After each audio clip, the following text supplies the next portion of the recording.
autour de 140 kA. Bon, je peux vous donner une idée, mais l'impact de foot classique, c'est aux alentours de 30 kA. Voilà. Donc les plus gros montent à 500-600 kA, et là, littéralement, c'est le bruit d'un coup de fusil quand on est à côté. C'est vraiment impressionnant. Voilà. Est-ce que ça vous est clair pour le type d'éclair? Donc voilà. Après, ce type d'orage-là, on en a rarement ici. C'est du coup la fameuse supercellule qu'on appelle. Je pense que dans les journaux, on en a parlé énormément ces derniers mois, de supercellules un petit peu partout en France, dévastatrices à cause de la grêle, des tornades et compagnie, mais qu'on a pas eu trop de tornades, je crois, cette année, on a eu 2 fois. On a eu énormément de supercellules, donc une qui s'est déclarée à Arles il y a 2-3 jours, je crois, pardon, qui a d'ailleurs failli finir en tornade. On est passé tout près de la tornade, et les collègues ont pu immortaliser le moment, c'était assez impressionnant. Donc voilà, donc une tornade, c'est, on va dire, au centre de l'orage. Vous allez avoir un air chaud d'un côté. Nous, en termes de placement, par exemple, pour du coup voir cette tornade, voir vraiment l'orage dans son ensemble, on se met souvent dans l'air chaud. En fait, c'est là où, si vous voulez, l'orage avance vers l'air chaud, et nous, du coup, nous sommes là, nous voyons avancer vers nous, pour situer le placement où on se place. Une supercellule se forme du coup avec des vents ascendants, un jet, du coup, donc le jet c'est le vent qui est au sommet du coup de l'atmosphère, entre guillemets. S'il y a un jet violent et deux vents du coup de sol, donc on a un air froid, du coup un air chaud, un vent du coup qui va rentrer dans l'orage et un vent qui va en sortir du coup en fait. Et cet orage va se mettre à tourner. Je suis désolé pour l'explication, c'est un petit peu la folie entre guillemets, je ne sais pas comment vraiment l'expliquer à tout le monde, c'est assez compliqué. Voilà, mais pour faire le coup, il faut vraiment un air très chaud et un air frais du coup, qui va vraiment se mettre à tourner en rotation, avec un jet, donc du coup un vent d'altitude. Ce vent du coup d'altitude va se mettre en rotation, enfin, le vent d'altitude du coup en haut va rester, et les deux vents du sol en fait, vont se mettre en rotation, permettant ainsi du coup d'avoir une forme tourbillonnaire et de potentiellement créer une tornade ou un nuage mûr comme on l'appelle du coup, et ce nuage mûr, des fois vous le voyez certainement, le nuage tourne un petit peu sur lui-même, vous voyez un petit peu une petite rotation. Mais du coup, c'est à ce niveau-là qu'il peut potentiellement y avoir une tornade. Voilà. Désolé pour l'explication, c'est un peu brouillon, mais j'espère que tout le monde a à peu près compris la chose. Voilà, donc ça, justement, c'est une supercellule. Donc vous voyez littéralement la caractéristique de l'orage avec la soucoupe du coup. Donc on voit bien la rotation de l'orage jusqu'à là. C'était à Lézan, donc c'est pas très loin ici. C'est une des rares qu'on a eu dans la région l'année dernière. Et celle-ci, du coup, a été quand même assez exotique parce qu'il y a eu des grêlons de plus de 5 cm par endroit. Donc les cultures, les lignes et tout ça ont quand même bien morflé. Voilà, donc c'est un des orages les plus esthétiques que j'ai pu voir dans la région. Nous, souvent ici, c'est des orages, on va dire, pas très organisés, ou du moins, enfin, je parle en photo évidemment, ou du moins pas trop d'honneur de foudre, en insecte, comme vous pouvez voir sur les photos après.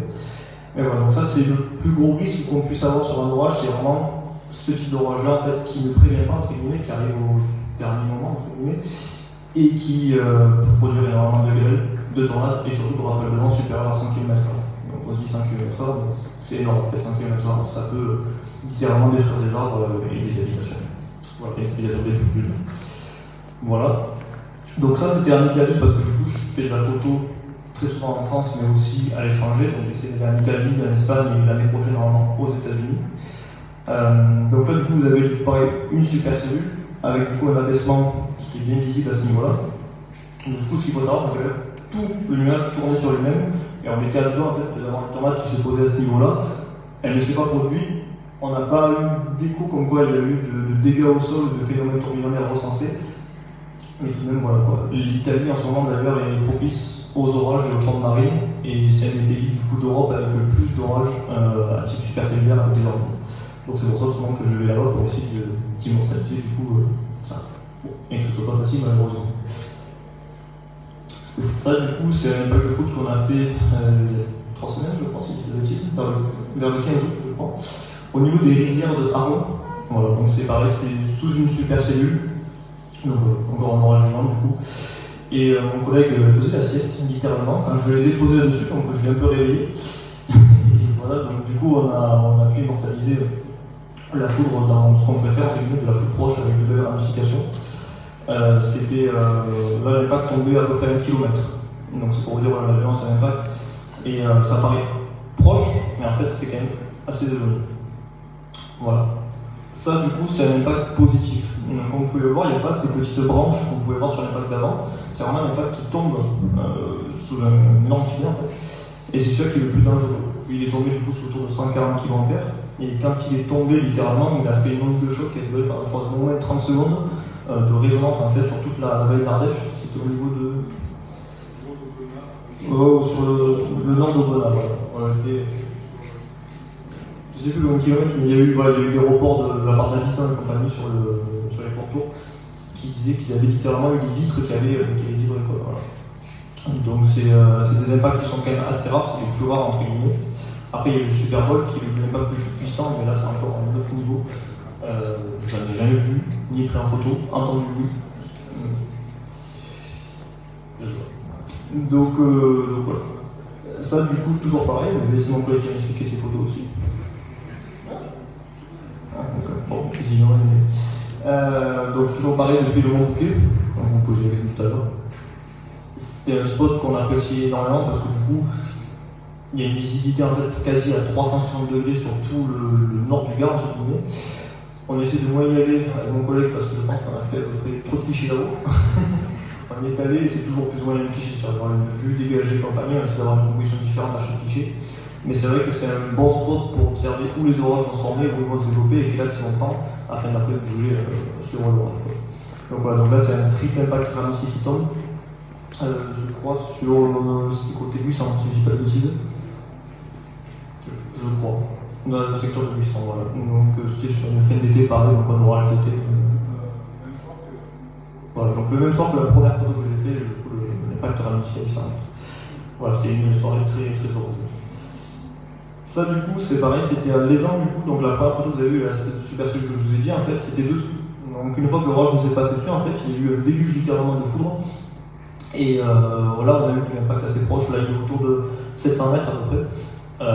Donc c'était en plus avec une affaire sublime parce que c'était au coucher du soleil, donc le soleil venait raser dessous le nuage. Et là franchement on a eu des couleurs assez sublimes et assez rares, hein, il faut le dire. C'est pas le genre de couleur qu'on a l'habitude d'avoir sur les photos d'orage. Donc c'était quand même assez plaisant d'avoir ce type de couleur. Là, pour ceux qui connaissent certainement la plaine de la Crau, donc au niveau du secteur de Martigues, Fos-sur-Mer, tout ça là-bas, c'est un secteur qui se fait extrêmement foudroyer en France. Et il n'y a pas si longtemps que ça, c'était nouveau il y a 3 semaines à peu près. On y est allé suite à une fin d'épisode méditerranéen, si je ne dis pas de bêtises. Loïc, tu confirmes? C'était une fin d'épisode méditerranéen il y a 3 semaines. Oui, c'est ça. Voilà. Donc il y a fait un épisode méditerranéen qui est venu balayer littéralement le sud-est de la France. Et donc on s'était placé au niveau de la plaine de la Crau pour voir en fait la ligne arriver. Sauf que ça a pris des proportions complètement démesurées en fait avec des impacts de foot quasiment toutes les 2 secondes. C'est assez rare. Et on a eu littéralement un déluge de foudre comme rarement j'ai pu en voir. Et j'avoue que d'habitude on fait les malins, mais là on faisait pas les malins. On a eu un petit peu peur par moment. Les impacts sont tombés très proches de la voiture, c'était assez impressionnant. Voilà. Donc ça c'était juste avant, c'était au niveau du Gros du Roi, Port Camargue précisément. Et du coup, alors c'est dommage parce que le projecteur on ne voit pas forcément, mais en fait l'image que vous avez vue juste avant, on a l'orage de derrière qui commence à se dessiner en fait et qui progressait direction déjà Fos-sur-Mer. Et c'est à ce moment-là que j'ai dit justement, il y a l'orage qui est vraiment derrière parce qu'il y a plusieurs orages en fait. Et j'ai dit lui qui va nous intéresser pour faire vraiment de la photo de foudre et de structure. Il faut bouger. Donc on a fait bouger parce que j'ai eu la photo avant, donc c'était quand même plus simple. Donc voilà. Ça c'est un impact que j'ai fait en Italie qui est tombé à 300 mètres de ma position sur un arbre. Là pour le coup, bonjour à tous. On est en direct de Saint-Martin de Valgac dans le Gard pour la journée de commémoration des inondations du 8 et 9 septembre 2002 avec l'association des sinistrés du Gravier. L'intervention donc des chasseurs d'orage en cours qui montrent pas mal de leurs impressionnants clichés que vous avez l'habitude de retrouver d'ailleurs assez régulièrement sur Info Occitanie. Donc plutôt fier de ce cliché, je l'avoue. C'est pas le genre de cliché qu'on voit tous les jours, du moins dans notre communauté à nous. Et j'avoue que celui-là, autant il n'est pas non plus très très beau parce que du coup vous n'avez pas un décor on va dire sublime comme on va dire la mer ou quoi que ce soit. Autant sur la violence de l'impact, j'apprécie énormément ce cliché. Voilà. Toujours pareil, depuis le Mont Bouquet. Voilà, n'hésitez pas à nous dire dans les commentaires ce que vous pensez de ces photos, Est-ce que la foudre vous fait peur? Est-ce que la foudre vous impressionne? Est-ce que vous aimez la foudre peut-être? Parce qu'il y a beaucoup de personnes qui sont fascinées aussi par ce phénomène. Mais cette année, malheureusement, il y a eu, comme vous le savez, énormément d'incendies. Et pour vous dire, et c'est quelque chose qui est assez grave, j'aime dire, on a plus fait de photos d'incendie que d'orage. Et ça nous a quand même marqué parce que normalement, on fait plus de photos d'orage que d'incendie. Et là, on avait quasiment un incendie toutes les semaines, on faisait des photos d'incendie, c'était terrible. Et oui, c'est effectivement ce qui est traître dans ces orages-là, en fait, de soir et de nuit, du coup, c'est qu'ils sont, on va dire, apporteurs de beaucoup de foudre. Et ils ont foutu le feu juste au-dessus de Saint-Lucas, je crois qu'il y a une quinzaine d'hectares pour brûler, un truc comme ça, suite à la foudre. Donc voilà, cette année, la sécheresse, malheureusement, c'est vrai qu'on était content d'entendre des orages, mais d'un côté, on s'est dit j'espère qu'il va quand même pleuvoir et qu'il n'y aura pas que de la foudre, parce que on va se retrouver de nouveau avec un incendie, et bien sûr. Voilà. Pour ceux qui connaissent la centrale EDF de Martigues, peut-être, donc c'est pareil, c'est la Côte d'Azur à Marseille, tout ça. Ça faisait 5 ans que je rêvais d'avoir un impact de foudre sur les cheminées. Je toujours pas.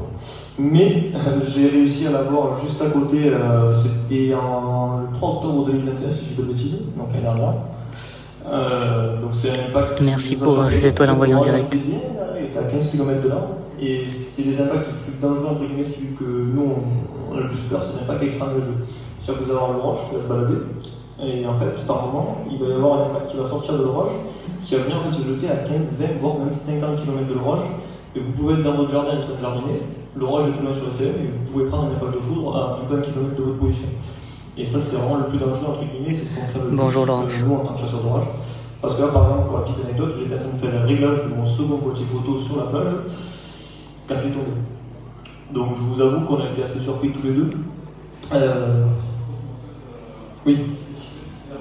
Donc en fait, ce qu'il faut savoir, c'est que vous avez l'impact qui tombe devant, je crois estimé d'après, parce que la centrale on était visité la centrale après, c'était 500 mètres, je crois, 600 mètres de position.